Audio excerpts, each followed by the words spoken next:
తెలుగు రాష్ట్రాల్లో 450కి పైగా రోబోటిక్ సర్జరీలు సక్సెస్ఫుల్ గా చేసిన ఘనత మణిపాల్ హాస్పిటల్దే. నాకు చాలాసార్లు రకరకాలుగా ఉంటుంది. ఒకసారి ఆంధ్రప్రదేశ్ విడిపోయి మన భాషా ప్రయుక్త రాష్ట్రాలు జరిగిన తర్వాత మనకి ఒకసారి మన కర్నూలు రాజధానిగా ఒక డేట్ పెట్టాం. తర్వాత మళ్ళీ మనకి తెలంగాణ రాష్ట్రాన్ని విలీనం చేసి ఉమ్మడి ఆంధ్రప్రదేశ్ ఏర్పడిన ఒకటి మళ్ళీ విడిపోయిన తర్వాత ఇవన్నీ మొన్న చాలాసార్లు క్యాబినెట్లో మాట్లాడుతూ ఉంటే గౌరవ ముఖ్యమంత్రి గారు చంద్రబాబు నాయుడు గారు చెప్పింది, ఆయన ఆత్మార్పణ దినాన్ని మనం చాలా ఘనంగా జరుపుకోవాలి. ఇంకా సమయం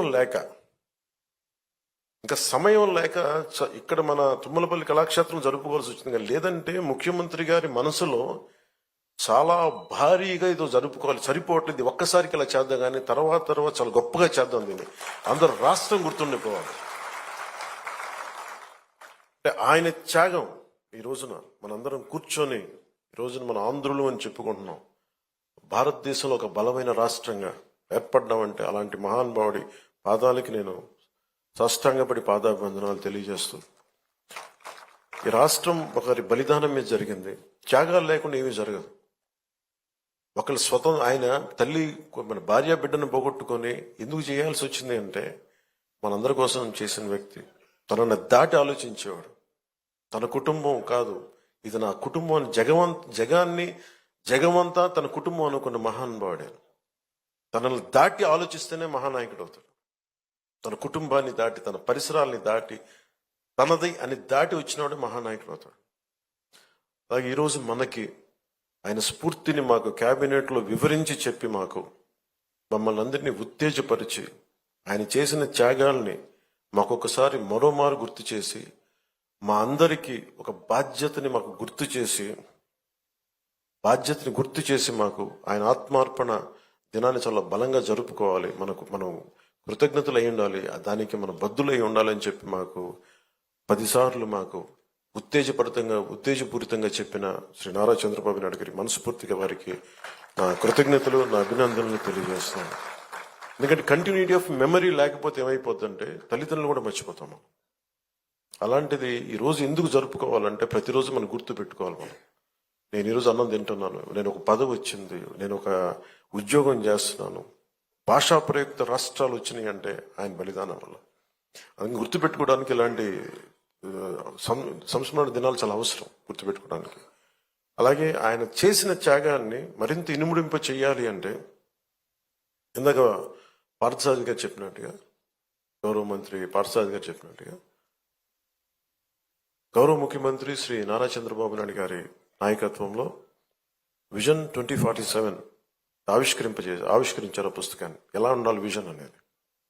ఆయన ఒక పుట్టి శ్రీరాములు గారు ఒక కలగన్నారు, ఆంధ్రులకి ఒక ప్రత్యేక రాష్ట్రం కావాలని. నందమూరి తారక రామారావు గారు తెలుగు ప్రజలను ఎప్పుడు కూడా మద్రాసులు అంటే నేను తెలుగు వాడినని సగర్వంగా చెప్పి, తెలుగువాడు కాలర్ ఎగరేసుకున్న తెలంగాణలో ఉన్న ఎక్కడున్నా సరే మాకంటూ ఒక ఉనికుందని ఆత్మగౌరవాన్ని చాటి చెప్పిన మహానుభావులు శ్రీ ఎన్టీ రామారావు గారు.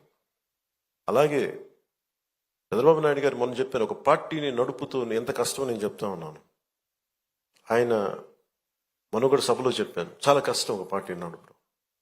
ఒక 5 కోట్ల మంది, ఇన్ని కోట్ల మంది ప్రజల తాలూకు జీవితాన్ని నిర్దేశించే పాలసీలు తీసుకురావడం చాలా కష్టం, కంకణబద్దులై ముందుకు తీసుకెళ్ళడం కష్టం.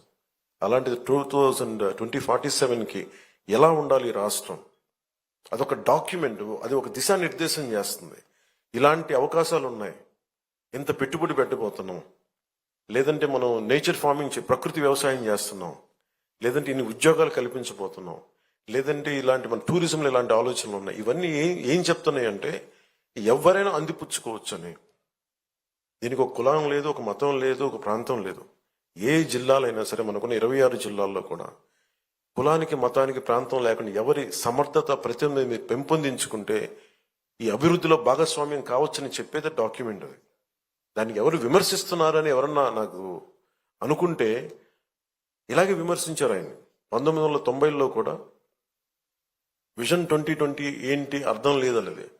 అందరికీ కనిపిస్తే వాళ్ళు మహానాయకులు ఎందుకు అవుతారు? ఆయనకి కనిపించింది రాళ్లలో రప్పలో ఒక మహానగరాన్ని, సైబరాబాద్ వచ్చింది, దానిలో కొన్ని లక్షల మంది మన రాష్ట్ర విభజనకి సర్ప్లస్ బడ్జెట్ వచ్చేంత స్థాయికి ఒక క్యాపిటల్ పట్టుకుంది. అలాంటిది ఆయన మళ్ళీ ఈ 24 కూర్చొని రేయింబవళ్ళు కష్టపడి అందరి సలహాలు సూచనలు తీసుకొని 2047 విజన్ డాక్యుమెంట్ని తీసుకెళ్లి అది సంపూర్ణంగా మనందరం చెయ్య కలిపి కులాలకి మతాలకి ప్రాంతాలకి అతీతంగా తీసుకెళ్తే అది $2.2 ట్రిలియన్ ఎకానమీగా అది ముందుకెళ్తే ఆ రోజు పొట్టి శ్రీరాములు గారికి సాధించిన ఆయన బలిదానానికి నిజంగా నివాళి ఏర్పాటు చేసినట్టు అవుద్ది. మనందరం కంకణబద్దులై ఉందాం. అలాగే నా వైపు నుంచి సంపూర్ణంగా ఆయన స్ఫూర్తిని అలాగే విజన్ 2047ని ముందుకు తీసుకెళ్ళడానికి కంకణబద్దులై ఉంటాం. ముందుగా కమిటెడ్గా ఉంటాం తెలియజేసుకుంటూ మరోమారు పొట్టి శ్రీరాములు గారికి ఆయన ఆత్మార్పణ దినానికి నేను జోహార్లు అర్పిస్తూ సెలవు తీసుకున్నాను. జై హింద్. సుమన్ టీవీలో మీ పర్సనల్ అండ్ బిజినెస్ ప్రమోషన్స్ కోసం కింది నెంబర్కి కాంటాక్ట్ చేయండి.